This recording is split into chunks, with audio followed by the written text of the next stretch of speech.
নমস্কার, গিন্নিমার পাকপ্রণালী চ্যানেলে আপনাদের সবাইকে স্বাগত জানিয়ে শুরু করছি লক্ষ্মীবারের রান্নাঘরের একটি সম্পূর্ণ নতুন এপিসোড। লক্ষ্মীবারের রান্নাঘরে এমনই একটি কুকিং শো যেখানে আমরা অনায়াস পদ্ধতিতে অল্প উপকরণ দিয়ে তৈরি করা যায় এমন সহজ কিছু রেসিপি আপনাদের সামনে নিয়ে আসি। আপনারা যারা এই ধরনের রান্না শিখতে আগ্রহী তারা অবশ্যই সাবস্ক্রাইব করুন গিন্নিমার পাকপ্রণালী এবং ফলো করুন লক্ষ্মীবারের রান্নাঘরে কুকিং শোটি। আজকে যে রান্নাটি আমরা শিখতে চলেছি তার নাম ডাবের সন্দেশ। ডাবের সন্দেশ আলাদা করে খুব পুরনো বা প্রাচীন রান্না তা নয়, তবে সন্দেশ এই মিষ্টিটির উল্লেখ কিন্তু আমরা মধ্যযুগীয় বাংলা সাহিত্যে পাই। তখন অবশ্য ছানা দিয়ে নয়, ক্ষীর দিয়ে তৈরি করা হতো সন্দেশ।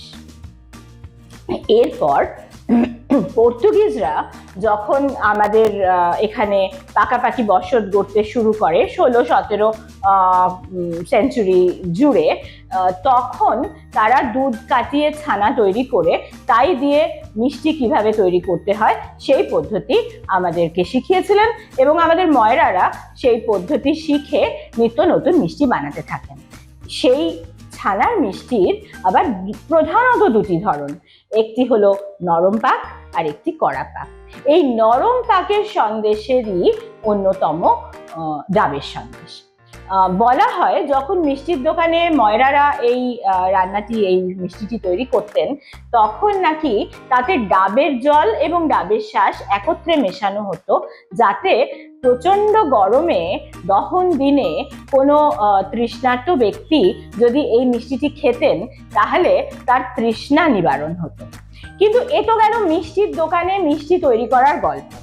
এহেন ডাবের সন্দেশ যদি ঘরোয়া পদ্ধতিতে আমরা বাড়িতেই তৈরি করতে পারি তাহলে কেমন হয়? একদম সেই রেসিপি নিয়েই আমরা এসেছি আপনাদের সামনে এবং আমাদের সঙ্গে রয়েছেন হোম শেফ শুভ্রা ঘোষ।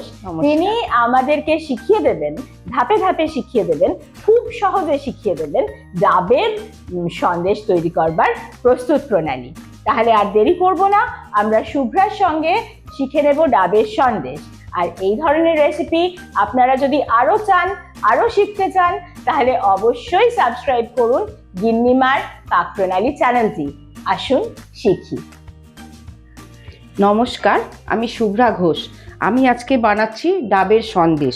ডাবের সন্দেশ বানাতে আমার লাগছে এই যে ডাবের শাঁস লাগছে, আর লাগছে চিনি, খোয়া ক্ষীর, আর এটা দুধ দিয়ে ছানা আমি ঘরেই কাটিয়ে রেখেছি, আর অল্প কাজু এটার সঙ্গে মিক্স হবে আর সাজানোর জন্য অল্প থাকবে, আর এই চেরিটাও আমি সাজানোর জন্য রেখেছি।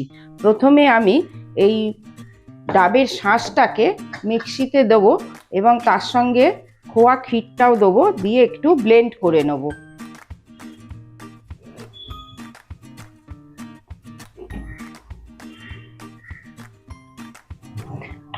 আর দেব চিনিটা।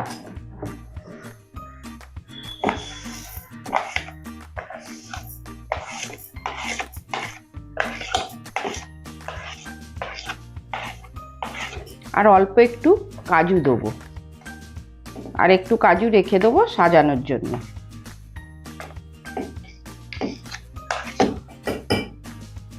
এই যে এর মধ্যে আমি সব দিয়ে নিয়েছি, এবার এটাকে আমি ব্লেন্ড করব। আর আমার সন্দেশের পাকটা তৈরি হয়ে গেলে তখন অল্প একটু ঘি লাগবে হাতে দিয়ে সন্দেশটা রেডি করতে। মিক্সিতে ব্লেন্ড করে নেব। ব্যাস, আমার ব্লেন্ড করা হয়ে গেছে। এবার আমি কড়াতে ভালো করে পাক দেবো। এবার আমি এই যে যেটা ব্লেন্ড করে নিলাম, ডাবের শাঁস, খোয়া ক্ষীর আর চিনি, অল্প কাজু দিয়ে ব্লেন্ড করে নিয়েছি। এবার এটাকে আমি কড়াতে দিয়ে একটা পাক তৈরি করব, তারপর এটা ছানার সঙ্গে মাখবো।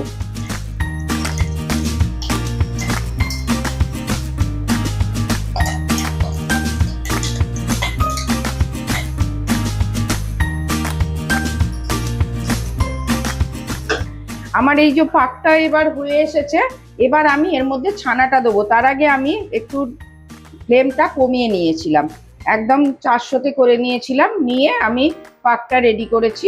এবার এর মধ্যে আমি ছানাটা দিয়ে আর একটু ছানাটা ওর সঙ্গে ম্যাশড করে নেব।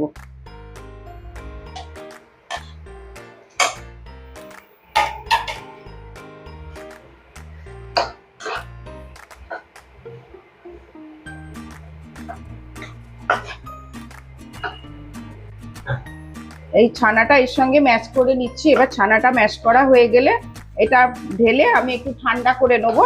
হয়ে এসেছে আমার। এবার আমি ঢেলে এটা একটু ঠান্ডা করে তারপরে হাত দিয়ে ম্যাশ করে সন্দেশের আকারে তৈরি করব। এই আমার হয়ে গেছে, ছানাটার সঙ্গে ক্ষীরটা ভালো করে মাখানো হয়ে গেছে। এবার আমি এইটা ঢেলে নিচ্ছি। এবার একটু ঠান্ডা করতে হবে, একটু ঠান্ডা করে তারপরে আমি সন্দেশের আকারে গড়ে পরিবেশন করব ডাবের সন্দেশ। এই যে আমি নামিয়ে এবার ছানাটা ভালো করে ম্যাশ করে এর সঙ্গে মেখে এই যে মণ্ড তৈরি হয়ে গেল। এবার এখান থেকে আমি হাতে একটু ঘি মাখিয়ে সন্দেশের আকারে তৈরি করব।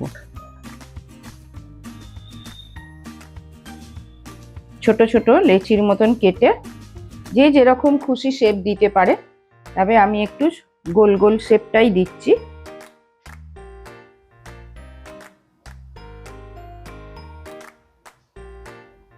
দিয়ে একটা করে কাজু আর একটা করে চেরি দিয়ে আমি সন্দেশটা সাজাবো।